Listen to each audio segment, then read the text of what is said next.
Sir ఇక జమిలీ ఎన్నికల పైన మరోసారి చర్చ దారితీసింది సార్.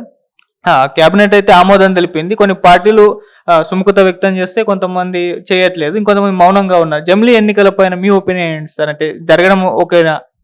ఇప్పుడు జమిలీ ఎన్నికలంటే ఒక స్టేజ్లోనే జరగవాలండి. ఎందుకంటే కొన్ని శాసనసభలో ఒక సమయంలోనూ కొన్ని శాసనసభ ఒక సమయంలోనూ ఎన్నికలు జరుగుతున్నాయి.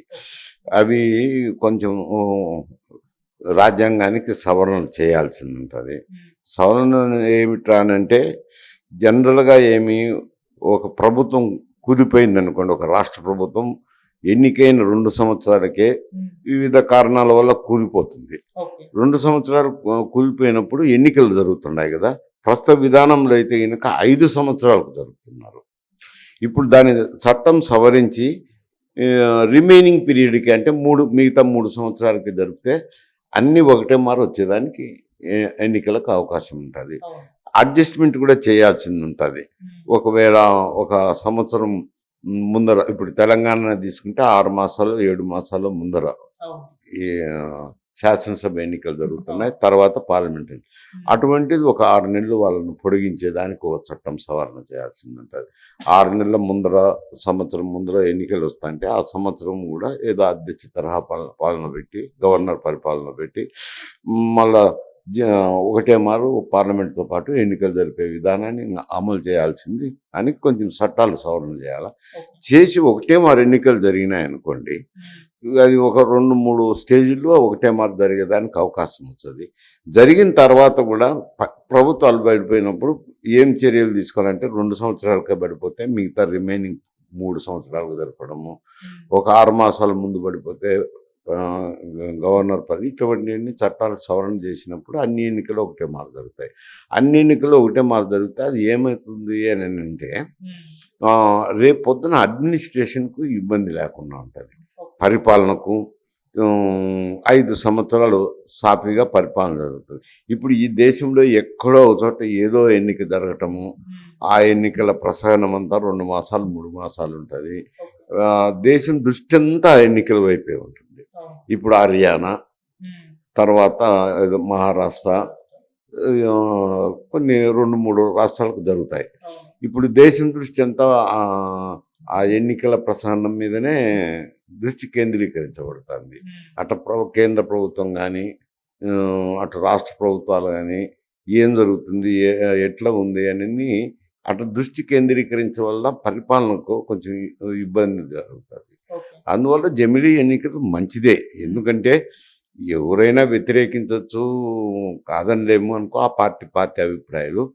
కానీ ఒక విధంగా చూసినప్పుడు దేశం దృష్టిలో పెట్టుకున్నప్పుడు, పరిపాలన దృష్టిలో పెట్టుకున్నప్పుడు, రాష్ట్ర పరిపాలన దృష్టిలో పెట్టుకున్నప్పుడు అన్నీ ఒక మారు జరిగితే ఆ క్రతువు అయిపోతే, ఎన్నికల క్రతువు అయిపోతే మళ్ళీ పరిపాలన సజావుగా ఉంటుంది కదా.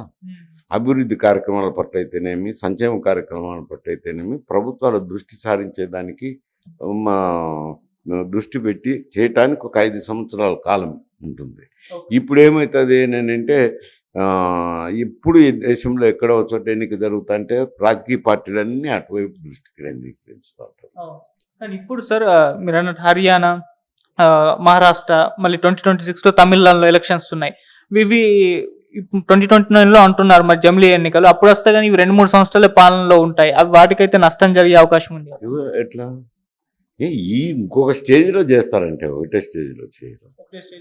ఒకటే స్టేజ్లో చేయాలంటే కష్టమవుతుంది.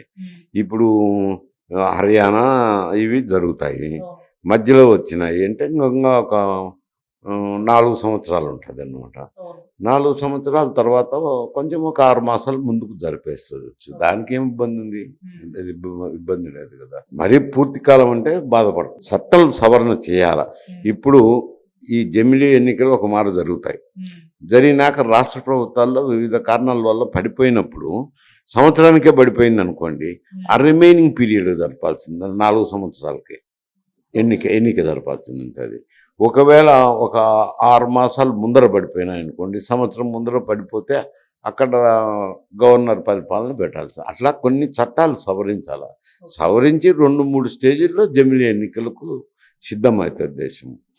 అయిన తర్వాత ఎప్పుడన్నా పడిపోతే ఏం చేయాలనే దాంట్లో కూడా చట్టాలు సవరణ చేయాలి. సార్ జమిలీ ఎన్నికల వల్ల ప్రాంతీయ పార్టీలకు నష్టం అని కొంతమంది వ్యక్తం చేస్తున్నారు సార్. అంటే మేబీ అంటే కాంగ్రెస్ బీజేపీ అన్నట్టు ఉంటుంది పోరు, అప్పుడు ప్రాంతీయ పార్టీల పైన ఉంటుందా ఫోకస్ అన్నట్టుగా ఉంది. మీరేం చెప్తారు సార్, ప్రాంతీయ పార్టీలకు నష్టం వల్ల? ఇది ప్రాంతీయ పార్టీలకేం ప్రాంతీయ పార్టీలు ఉంటాయి కదా, ఎన్నిక ఒక తూరు జరుగుతుంది కానీ ఎక్కడైనా ప్రాంతీయ పార్టీల ప్రాబల్యం ప్రాంతీయ పార్టీలది, నేషనల్ పార్టీస్ ప్రాబల్యం నేషనల్ పార్టీస్ది. తేడా ఎందుకు వస్తుంది? ప్రాంతీయ పార్టీలకు ఎందుకు జమిలీ ఎన్నికలు వస్తే ఇబ్బంది జరుగుతుంది? జరగదు కదా. ఎక్కడ జరిగే ఎన్నికలు అక్కడ జరుగుతుంటాయి. ఏంటో సార్ ఇప్పుడైతే దీనిపైన చంద్రబాబు నాయుడు గారు అండ్ జగన్మోహన్ రెడ్డి గారు, కేసీఆర్ గారు వీళ్ళైతే స్పందించలేదు. మరి వీళ్ళు యాక్సెప్ట్ చేసే అవకాశం కనిపిస్తుందా లేదా సార్? అంటే ఇది ఒకటి, మరి రాజ్యాంగం సవరించినప్పుడు సగం రాష్ట్రాలు ఆమోదం తెలపాల్సి ఉంటుంది. ఆమోదం తెలపాలన్నప్పుడు రాజ్యాంగ రీత్యా అడుగుతారు. అడిగినప్పుడు వాళ్ళ రియాక్షన్ చెప్పాల్సిందే కదా. ఇప్పుడు ఒకవేళ ఈ వస్తాయో రావో, చట్టం రూపొందుతుందో లేదో, క్యాబినెట్ ఆమోదం మాత్రమే పొందింది. క్యాబినెట్ ఆమోదం పొందిన తర్వాత పార్లమెంట్లో ప్రవేశపెట్టాలా, దాన్ని చట్టంగా తీసుకురావాలా, ఇవన్నీ తీసుకొచ్చినప్పుడు కూడా వాళ్ళ ప్రాతినిధ్యం ఉన్నాయి కదా, ఎంపీలు ఉన్నారు కదా, ఉండినప్పుడు వాళ్ళు ఎట్ట ఓటింగ్ చేస్తారు, ఏమి వాళ్ళ అభిప్రాయాలు అప్పుడు తెలుస్తాయి.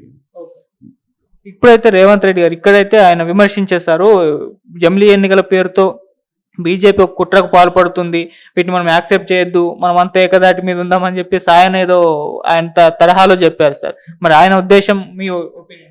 అంటే అది కాంగ్రెస్ పార్టీ అభిప్రాయమే, అతను మాట్లాడతారు, వేరే మాట్లాడడానికి లేదు. కాంగ్రెస్ పార్టీ అయితే జమిలీ ఎన్నికలను వ్యతిరేకిస్తున్నారు, దానికి అనుగుణ్యంగానే అతను కొంచెం తీవ్ర స్వరంలో మాట్లాడిండొచ్చు.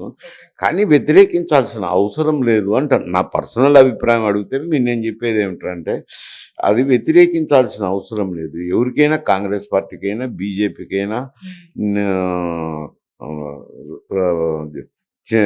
ఇవి ప్రాంతీయ పార్టీలకైనా కానీ ఎవరికైనా ఓటే, ఎన్నిక ఒకటే కదా. అది ముందు వచ్చిందా వెనుకొచ్చిందా కాదు కదా. ప్రజల తీర్పు, ప్రాంతీయ పార్టీలకైనా వారికి అభిమానం ఉంటే తీర్పు చెప్తారు, లేదంటే లేదు.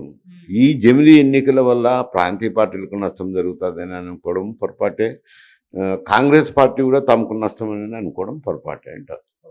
సో 2029 నుంచి అని అంటున్నారు సార్, మరి అప్పటి నుంచి అయ్యే అవకాశం ఉంది. ఇప్పుడు ఎలా సెలెక్ట్ చేస్తారు సార్ దీన్ని? మద్దతు ఎంతవైపు దొరుకుతుంది? ఇప్పుడు చెప్పలేము.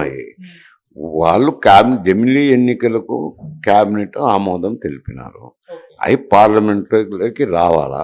పార్లమెంట్లోకి వచ్చినప్పుడు చట్టానికి రూపకల్పన చేస్తే అప్పుడు మేము కరెక్ట్గా చెప్పచ్చు. నాకు తెలిసి అయితే ఇది ఒక స్టేజ్లో చేయలేరు, 2-3 స్టేజీల్లో కలిపిన తర్వాత, ఒక ప్రాసెస్ అయిన తర్వాత 2-3 స్టేజీల్లో అప్పుడు దేశమంతా ఒకటే ఎన్నిక వచ్చేదానికి అవకాశం ఉంది. అవి వచ్చిన తర్వాత పడిపోయినప్పుడు ఏమిటనే దానికి కూడా తగు జాగ్రత్తలు ఈ చట్టంలోనే పొందుపరచాల్సింది ఉంటుంది. అంటే పడిపోతే ఏం చేయాలన్న దానిపైన ఇప్పుడే డిసిజన్ తీసుకోవాలా సార్, లేకుంటే?